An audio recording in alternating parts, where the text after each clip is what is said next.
Es uzšūvu puikam jaunu spilvendrānu, nopirku 60 cm 100% koku un caudumu, un 10 minūšu laikā tapu šādu foršu spilvendrānu ar atlotu maliņu, kas ielokās iekšā. Nav nekāds pogas un rāvēslēdzēja. Pirms lietošanas jāizmazgā, samaksāja par audumu kaut kādu 2 eiro. Un tā, tapu foršu spilvendrānu. Un pamēģināsim jaunās adatiņas, melnās. Tikko savilku diegu, šeit riņķi apkārt. Paceļot pēdiņu, sākumā paceļam pēdiņu augšā, lai diegs priegotājā diegs iet viegli iekšā, un tad diegu izvalkam tā kā bultiņās ir rādīts, te uz leju, te riņķī, apkāršam te, un tad aiziet šeit, un tad jau uz adatiņu. Es gribu jāsameklē, varbūt sniedzēja taisnā dūrienu pēdiņa, man gribēs to uzlikt. Atradu viņas krājumos taisnā dūrienu pēdiņu. Šeit nevajadzēs nekādas zigzagas, vienkārši taisnajā dūrienā šūsim spilvena pārvalku.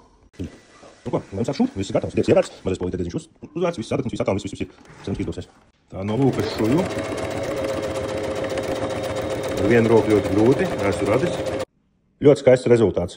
Ar jaunajām adatiņām un šuviem, man liekas, ļoti smuks sanāca. Kā viss kārtībā. Es to pāriešu, lai būtu tā kā dekoratīvo šuvu pāri, un lai stingrāk turētos spilvendrānu kopā. Pasūtīt ar visu Šarla Caudumu mājaslapiņā, sūtam pa visu Latviju, Romni un DPD starpniecību.